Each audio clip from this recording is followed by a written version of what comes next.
que até lembra, mas pela cor, lembra a Coca-Cola. Ele falou, isso aqui é Coca-Cola, mas ela não vem com a fórmula. Ela não vem da mesma forma, você sabe que isso aqui está errado. Então, o Maimônides, o que ele fez? Ele perguntou não. Ele trouxe, baseado nas fontes judaicas, quais são os princípios que definem o judaísmo. Então, tem os princípios que falam sobre a definição de Deus no judaísmo. Tem os princípios que falam da profecia. Tem os princípios que definem a Torá. O que é a Torá? Por exemplo, que a Torá não vai ser modificada. Tá? Um dos princípios do Maimônides, que essa Torá que nós temos nunca será modificada, porque ela é divina, não faz sentido. Deus, quando ele criou o universo, ele já sabia de tudo que ia acontecer. Deus está acima do tempo. Então, quando ele fala para cumprir o Shabat, ele não fala, olha, para cumprir o Shabat enquanto não existe energia elétrica. Quando tem energia elétrica, você pode acender a luz para não dar trabalho. A ideia não é dar trabalho, não é esforço. É outra coisa, é uma atividade criativa. Então o Maimônides, ele fala sobre o tema, o judaísmo crê na vinda do Mashiach, o judaísmo crê na ressurreição dos mortos. São fontes judaicas que qualquer pessoa que abre qualquer livro encontra isso, tá? Qualquer livro, seja da Bíblia, seja do Talmud, seja da Kabbalah e assim por diante. Então ele traz 13 princípios que definem o que é judaísmo, tá? Se a gente vê isso, nem o movimento conservador, nem o movimento reformista entram nos 13 princípios. E eles concordam com isso. Eles falam, a gente não entra na definição do Maimônides do que é judaísmo. A nossa definição é diferente. Para a gente, judaísmo é o que nós entendemos como que é judaísmo. É uma visão bem pós-moderna, muito pós-moderna, de que cada pessoa tem seu ponto de vista e todos nós temos razão. Tá? É complicado. Se a gente traz algo, como eu trouxe o exemplo da Coca-Cola, tá? Se eu falar, olha, essa camisa aqui é amarela, você fala, não, para mim ela é verde. Eu vou te falar, tem coisas que não é ponto de vista, né? É assim ou não é. Então o judaísmo, desde que ele foi transmitido de Deus a Moshe, e etc, o Shabat é no Shabat ou não é? O Shabat como se cumpre? Ou por que você faz Brit Milá? Por que você faz circuncisão? Tá? Os reformistas, os conservadores fazem Brit Milá. Mas então por que ele tem que fazer da forma judaica? Por que não faz outra interpretação? Faz, sei lá, tem que cortar o cabelo. Tá? Por que não pode ser outro Brit? Tá? É interessante. Então, parte pega, parte não pega. O que talvez o que é difícil, não importa agora. Mas, na prática, é muito difícil se uma pessoa recebe o que o Maimônides escreveu há mais de 1000 anos atrás, muito antes de alguém ter sonhado que ia ter um movimento reformista ou conservador. Esses movimentos, e by the way, sempre os 13 princípios do Maimônides sempre foram aceitos por todo mundo. Tá? Então, na prática é muito complicado falar que esses movimentos realmente representam o judaísmo. É muito complicado. Eu não estou falando que essas pessoas não são judias, mas falar que isso representa essa transmissão da Torá que veio do Monte Sinai. Deus se revelou no Monte Sinai para Moshe e para todo o povo de Israel, e depois essa Torá foi sendo transmitida. Esse cumprimento da forma reformista ou conservadora não entra nesses moldes de forma alguma. Muitas pessoas não dá nem para reconhecer. Um dos líderes reformistas nos Estados Unidos, que ele tinha, se não me engano foi em Cleveland, que ele tinha o templo dele de um lado da rua, do outro lado tinha um templo protestante. Ele falou que separa nós reformistas, nosso templo dos protestantes é a rua que passa no meio. Quem falou isso foi um líder reformista, tá? Não foi um rabino ortodoxo que estava chateado com eles, tá? Então, quando você ouve falar de uma linha progressista, liberal, muitas vezes vem com esse nome de liberal, tá? O liberal, ele quer falar que o liberal é o cara que quer liberar alguma coisa, né? Liberal aqui, ele quer ser moderninho, então ele vai pegar uma lei da Torá e falar, isso aqui já não. Então, tem pessoas que tentam se botar num lado liberal um pouco ortodoxa. a gente entra também num problema, porque parte das mitzvot ele tira, parte não. E uma das coisas que o Maimônides diz como definição do judaísmo é que você não pode mudar nada. Se você, está escrito que uma pessoa não aceita uma coisa da Torá, então já não funciona. Pelo outro lado, agora o lado do judaísmo ortodoxo, a gente tem, eu quero trazer para vocês, a gente tem algumas linhas que eu quero citar para vocês, talvez pelo menos 3 linhas muito importantes. A primeira linha é a linha dos lituanos.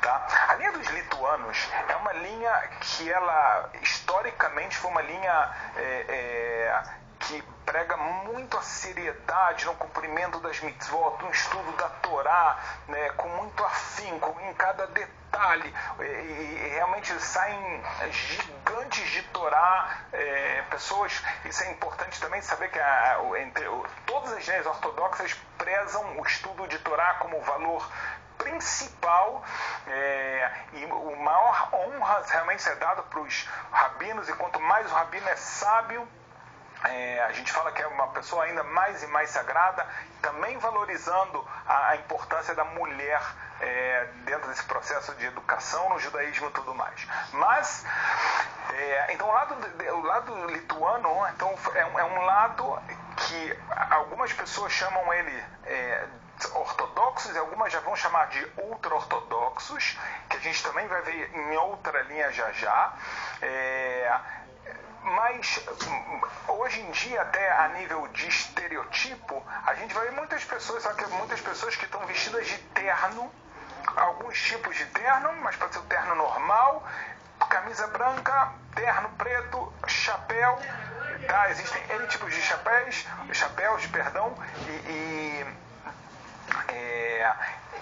essa é a linha deles.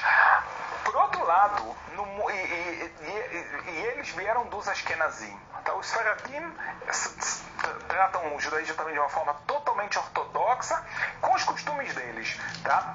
A gente vai pensar algumas coisas interessantes ainda, tudo que o tempo permitir pra gente. Outra linha que a gente tem que é muito famosa, muito importante de ser falada, é a linha Hassídica.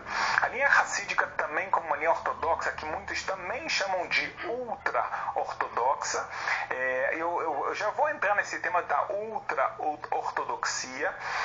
O lado estereotipado, até antes de entrar, a maioria deles vão utilizar capotas, outros tipos de chapéus, vestimentas muito, muito específicas que lembram muito os judeus europeus.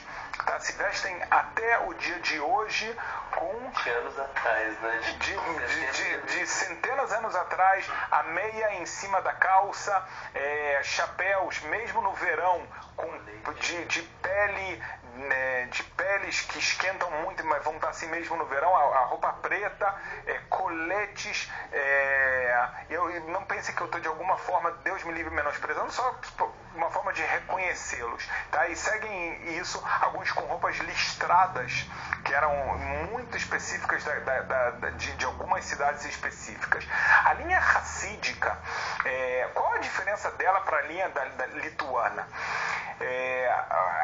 A gente pode falar, para começar, é uma linha que o rabino deles ganha uma importância ainda maior. Se todo rabino nos judaísmo é importância, aqui ele ele passa a ser quase um líder máximo, considerado o maior estudioso, a pessoa que todo mundo quer seguir seus passos e as suas orientações, e prezam. Aqui a linha Hassídica ela trouxe muito a ideia de trabalhar a Deus com alegria. Então a linha Hassídica desenvolveu muito interessante isso, a música judaica. Até mesmo a música judaica religiosa, ela é chamada de música hassídica. Quase a gente não fala da música lituana. Os lituanos são mais, sérios, estou estudando, estou aqui. Tá? Os hassídicos têm essa ideia muito também de trabalhar a Deus com muito entusiasmo, com alegria, através de canções e etc. Além disso, uma coisa muito bonita que aconteceu com o lado hassídico, eles viram que o povo judeu estava acabando trazendo uma hierarquia que era um pouco triste, ou seja, as pessoas que conseguiam estudar a Torá porque tinham dinheiro para estudar, para se educar e etc. E os judeus mais simples, que viviam numa situação muito mais simples e se sentiam... cumpriam as mitzvot, mas se sentiam muito desconectados. O movimento hassídico, uma das coisas que ele tentou trazer é que todo judeu, também aquele judeu mais simples, que não tinha tantas condições, que ele vai estudar a parte dele da Torá e que ele vai pegar a essência das coisas. Ele não vai só cumprir as mitzvot, mas a gente vai tentar entender isso. Um lado profundo, e aqui entra o estudo da Hassidut. O estudo da Hassidut, que não tem dúvida que ele é baseado na Kabbalah, ele traz uma Kabbalah com uma vestimenta um pouco diferente, mas o objetivo é de conhecer melhor a Deus, o ser humano, entender realmente a essência do nosso trabalho, da nossa vida e assim trabalhar a Deus. As linhas hassídicas, existem N linhas hassídicas. Eu posso citar linhas famosas, a linha de Breslav, do famoso Rabino Rab Nachman de Breslav, a linha de Gur, que é considerada o maior centro hassídico do mundo, a linha de Chabad, do famoso Rebbe de Lubavitch, que pregava muito o conhecimento do judaísmo que seja feito em todos os lugares do mundo. Belz, Vizhnitz e Sadigura, e eu posso ficar falando aqui nomes sem parar, tá? Aí você me pergunta, Rabino, em relação ao cumprimento das mitzvot, tem alguma diferença entre o mundo lituano e o mundo hassídico? A resposta é que não. Os dois estudam a mesma Gemara, os dois cumprem o Shabbat. Em relação à parte ortodoxa, igual. A diferença vai ser em costumes, alguns costumes, que nem a gente falou que existe costume de Ashkenazi, Sfaradi, Yemenitas, vão ter diferença de costumes, mesmo dentro da Hassidut tem diferença de costumes. Um pouquinho de diferença da forma de vestir, alguma coisinha, mas muito, e às vezes vai ter uma diferença no estudo da Hassidut, tá? Eu não vou negar a você que, na minha opinião, está acontecendo algo muito abençoado, que hoje em dia essas divisões estão caindo, tá? Ou seja, uma pessoa lituana estuda Hassidut e os rabinos estimulam isso, e o contrário, o mundo hassídico também valoriza muito o estudo do Talmud, e assim são as yeshivot. Então cada vez mais esses mundos eles estão em conexão. É interessante falar também que dentro disso tudo, os Sfaradim, que tem tradicionalmente a sua forma de cumprir de forma ortodoxa a Torá, o seu estudo, e eles sempre prezaram muito o Sfaradim, o estudo da Kabbalah, de uma forma muito profunda e muito intensa. É interessante que essa mistura acaba pegando todo mundo. Então você vai encontrar Sfaradim, Hassidim, mas os Hassidim eram dos Ashkenazim. Mas hoje em dia, de alguma forma, o mundo ortodoxo, todo mundo está aprendendo de todo mundo. Todo mundo está ganhando de todos os lados. Também não vai ter problema, até hoje você vê, e às vezes uma sinagoga Sfaradi, você vai ver lá Hassidim, porque eles querem se conectar à forma como os Sfaradim têm os cânticos deles, as canções deles e as comidas também, tá? Eu quero trazer mais uma linha que é muito atual para a gente falar, mais uma linha ortodoxa, talvez vai ser a última linha que a gente vai falar hoje, é a linha ortodoxa religiosa, tá? Ortodoxa moderna.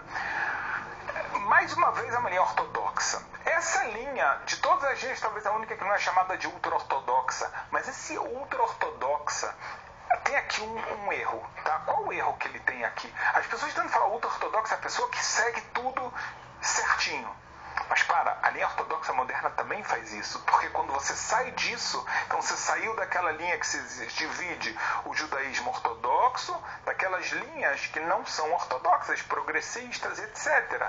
Então não existe, na verdade, é muito usado às vezes como algo radical. As pessoas querem falar, não, esses aqui são radicais porque eles fazem tudo certinho. Então, na minha opinião, falar esse termo ultra-ortodoxo, ele normalmente se refere às pessoas que estão de chapéu, de capota, mas na prática é tudo muito parecido.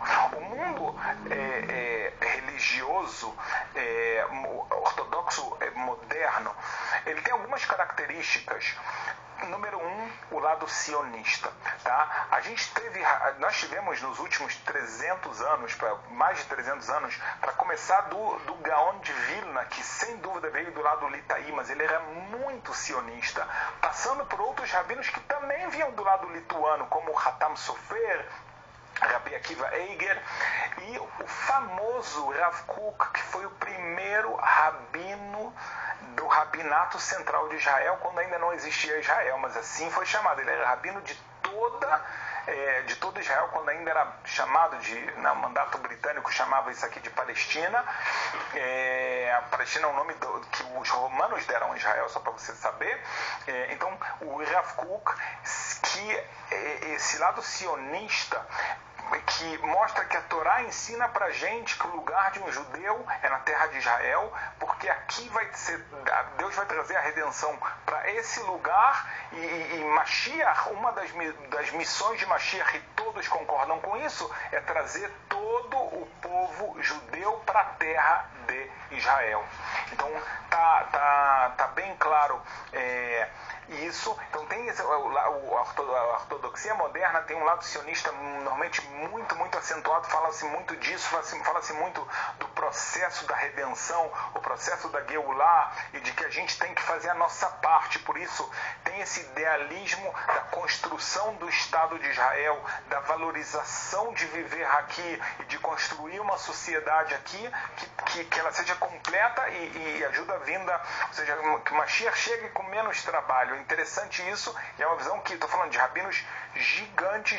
O próprio Gaon de Vilna, o grande gênio de Vilna, falava para os seus alunos que já está na hora deles abandonarem a diáspora e virem morar em Israel. Por isso, grande parte das primeiras aliot antes de Theodor Herzl foram os alunos do Gaon de Vilna. A outra parte que a ortodoxia moderna se difere é com relação aos estudos universitários e o trabalho em geral. Então, é visto de uma forma muito mais natural que um judeu, ele pode ser ortodoxo, ultra-ortodoxo, como a pessoa vai chamar, que ele vai cumprir fielmente a Torá, as mitzvot, sem tirar nem pôr, como tem que ser, mas ele vai ser médico, ele vai ser engenheiro ou ele vai ser rabino, cada um de acordo com a sua aptidão, com a sua missão, como ele veio de Hashem.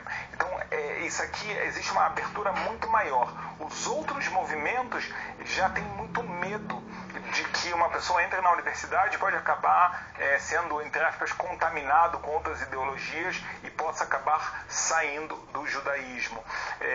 Mas essas, então, de uma forma geral, desculpa, mais uma última coisa, a ortodoxia moderna, você vê eles muito mais inseridos na sociedade em Israel, participando do exército de Israel. Então, eles vão ter, sim, as casas de estudos, as yeshivot para homens, as casas de estudos para mulheres, que todas essas linhas ortodoxas têm, mas muito mais inseridos no exército e nas profissões liberais em geral, que participando de uma forma mais misturadas com todo o povo judeu, especialmente aqui em Israel. Então, isso aqui é um pouco uma visão geral que, no final das contas, a gente está trazendo a aplicação de como a gente vê a Torá sendo a mesma Torá que foi dada por Deus para Moshe, como ela é aplicada nas linhas judaicas que a gente vê hoje em dia. Foi uma alegria estar com você, espero que a gente conseguiu elucidar muitos pontos muito importantes, muitas dúvidas que vocês têm.